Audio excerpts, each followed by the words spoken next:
you guys. Welcome to the Shella D. Bridgman Show. This is Shella D. Bridgman, and this is my testimony. Okay, this must be meant to be. Just a moment ago, my computer froze up on me. And the funny thing is, I was able to restart it. I've never been able to restart. When it does that, I'm just left with it, right? But I was able to get it going again. So, you know what happens when I do a restart, I go in a totally different direction. We'll make this quick tonight. This is number 100. It's number 100, you guys. It's number 100 for me. That's a milestone. I'm grateful. It's January 2nd. I hung in there, and for it to be the last one, I was like, come on now, don't make me have to do this tomorrow. But yeah, so this is it. I made it. I completed what I set out to do. I made it. When I made it to the end of the year, I knew. I said, okay, I'm supposed to do 100. So which one it is? My goodness, because I'm trying to rush. It's 100. I now have 100 videos. I now have a library. I've completed something. I don't know what tomorrow holds. As the people say, I'm in transition. Okay, I don't know what tomorrow holds. I know that this is really an important time for me. And we have to wait and see. I don't know if I'll continue to do the videos. I don't know. I have to go to sleep and wake up and see what God tells me for tomorrow. But I did this. Had a pretty quiet day today, trying to figure out what to do, right? Well, I knew I had to make some phone calls, but I didn't really want to make them, so I waited all day. I looked online and someone posted where Bishop made it to the New Year's Eve service. And something that he said, because I was busy trying to deal with my little guy on New Year's Eve. With all the noise and everything. But he said, like how I say full disclosure, he said he wanted to be honest and say that he was nervous, coming out on that stage. And he said the last time I was here, this is where I almost died. But the thing that he said that made so much sense to me that I connected with was that when he was in the hospital and he said, God, why did you do that? He said, because it happened when he had finished the service. He was doing the prayer. He was ending it, right? And that was when he, kind of went out. And what was funny? I watched that service. But how I kind of doze in and out. I dozed out during that part, but I watched that service live. But he said, God, why did you do that? He said 5 more minutes and no one would have even known, because he would have been off the stage. And he said God told him something like, because I wanted everybody to see. I wanted everybody to see. He said, because I wanted them to know. This is what I'm supposed to tell you in 100. He said, because I wanted them to know that no matter where you are, no matter how, and this is me paraphrasing. Look, this is what I'm supposed to give to you. He said, because I wanted them to see, I wanted them to know that no matter how bad it seems, just like I said, if people have counted you out, if it looks like an impossible situation, Nothing good is going to happen. You're down for the count. They're standing over you. This is it, no more. And here you come walking out. What did it say? Dressed to the nines. Looking good. Like nothing ever happened. So, I put that in my own words, but that's what he's saying, that God told him the reason why he allowed that to happen publicly like that. He said, because he was on his way off the stage and nobody would have known. And you know how people don't have to tell you anything. They don't have to say this incident happened or anything, right? It could have just been hush hush. And he said it out of his mouth. He said, I almost died. So he told the truth. He wasn't like, how people don't tell you, what really happened. He said, I almost died. So he really, that was serious. So yeah.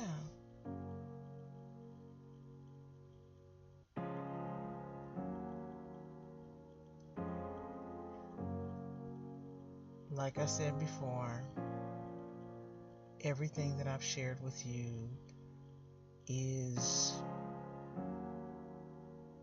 to tell you that you can get back up again. I was gonna look up the song. I can't remember and the other guy with the song. I saw him on a video that I was looking at. Marvin Sapp is the one. The song is Stand. The one song is Stand. You know what? Let me look it up while I'm sitting here. I'm gonna make this quick, but I want to give this to you. What's the worst battle that you guys got? Stop it. Let me see.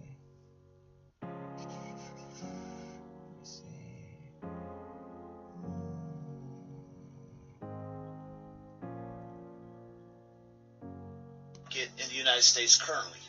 This range is located near Big Bend National Park. These people just jump in on West my Texas. stuff, huh? When it comes to the American dream, Did you see how these people? I feel that I'm trying to look something up. You see this? And it's literally. Okay, we don't hear that. Okay.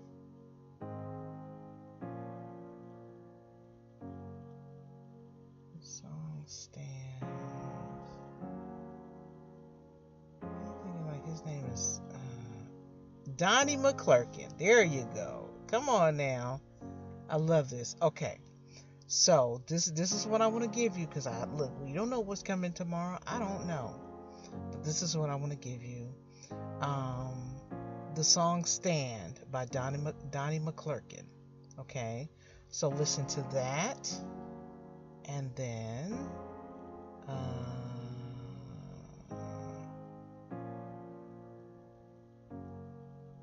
see, this is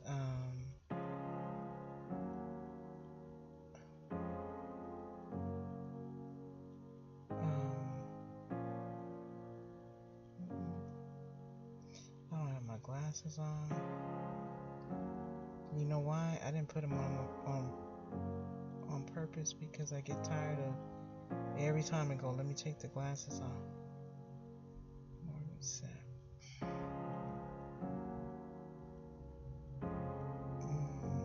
Never would have made it. Ooh, come on now, girl. Okay. So the song by Donnie McClurkin is Stand. And the song by Marvin Sapp, that's 2 P's, S-A-P-P, is Never Would Have Made It. Never Would Have Made It. Okay? So I'm giving you that for free. So I'm giving you that. Check those out. I told you when I was on that job, I used to, for the first hour, I would listen to my gospel music. And there's something in a word, listening to what people are saying, that's one form, but there's nothing like a song. It hits your heart in a different way. So I give that to you.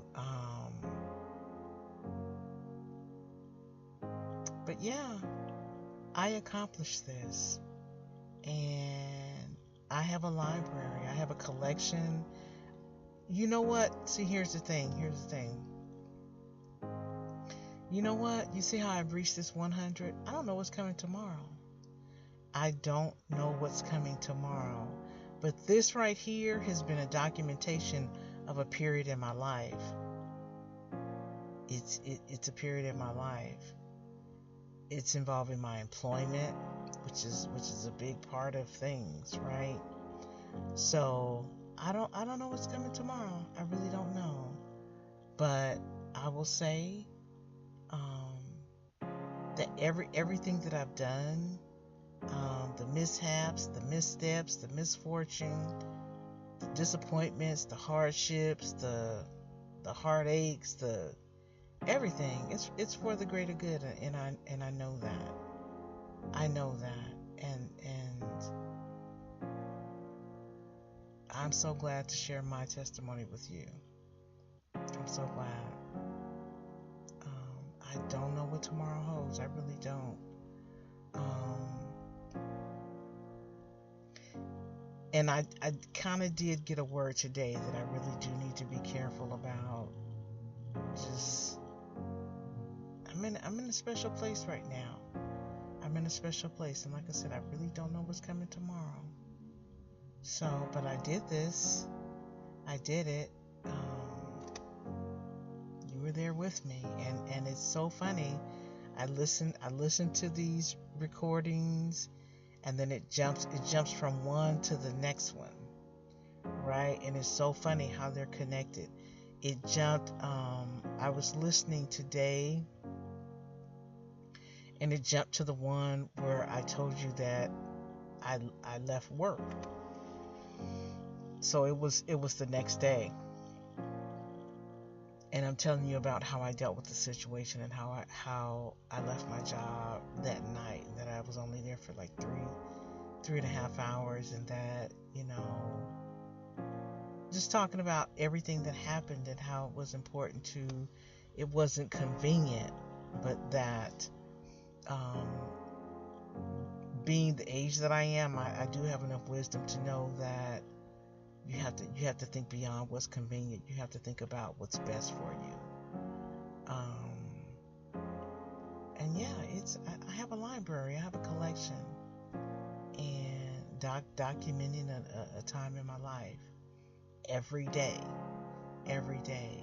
And I really, really, really appreciate it. It's like, look, everything I do, I say it's my greatest work, right? That's how people do with their songs and stuff. But I'm really proud of this. I'm so proud of this. It is my real and true voice. It is, and I'm glad to have developed this. I'm so glad. This is my true, authentic self. What do you say? And I like it,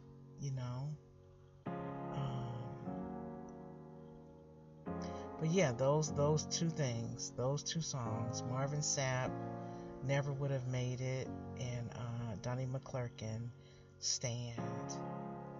And that's it. That's it. I started something and I finished it. I started something and I finished it. I don't know what tomorrow holds. I have no idea. But I thank you for being here with me. I do. This means everything to me. It means everything to me. I have something that someone can go back and listen from beginning to end and figure out. You figure out who I am. I'm so glad. I'm so glad I did this. I just noticed I stopped saying I was tired when I stopped working that job. I would always mention how tired I was, and I stopped doing that. But yeah, I'm trying to figure out what I'm gonna do now, because I need money. Look, the bills they're on their way, but I'm trying to figure out what to do to get there. I am. I don't know if I'm gonna reapply to the company that I just left. I don't know if I'm going to do that. I don't know if you have to wait a certain amount of time. I don't know if I'm going to go just go to another company. I don't know if something's just going to pop up. I don't know. But I've been taking my steps to get prepared.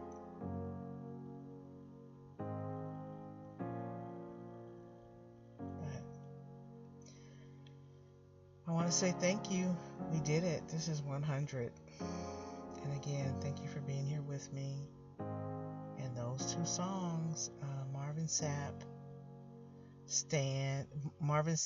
Never Would Have Made It, and Donnie McClurkin, Stand. You know, when my brother, my oldest brother, was really sick, he had cancer. And he's had some health challenges. He had cancer. And his daughter was young. She was like 5 or something. She was really young. No, she was older than that. But his health challenges started when he was like 5. When she was like 5. And he said that when he was in the hospital in bed and he told her to,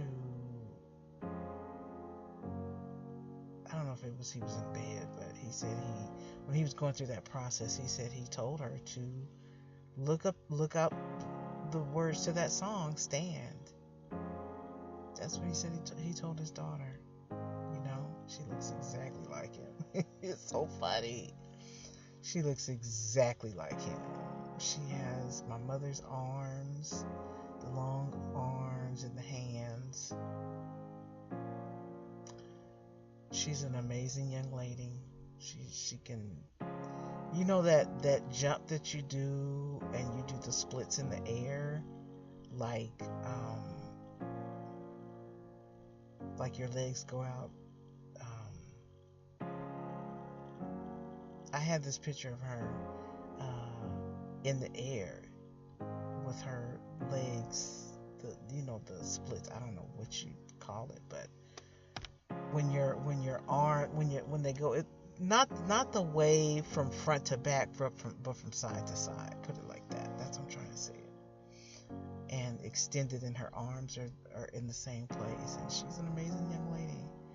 And she's the one that, I thought would find the cure for cancer. I don't know. She's into medicine. Her mother's, but yeah. I don't know if it's medicine. I guess it's medicine. But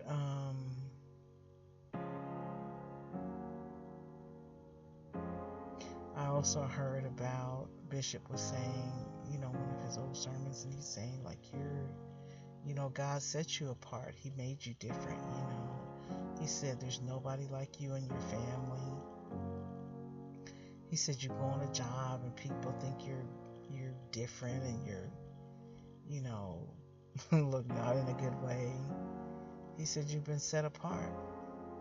You have been set apart, for God's purposes, or for God's purpose. And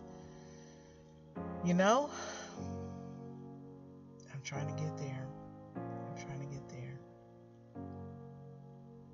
And this has been a part of it. I thank you for being here with me. I really, really, really, really do. This means a lot to me. 100, we did it.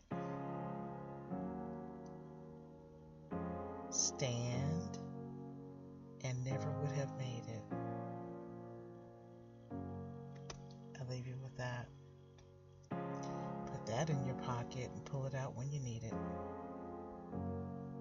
Thanks so much. I love you guys. Until the next time, take care.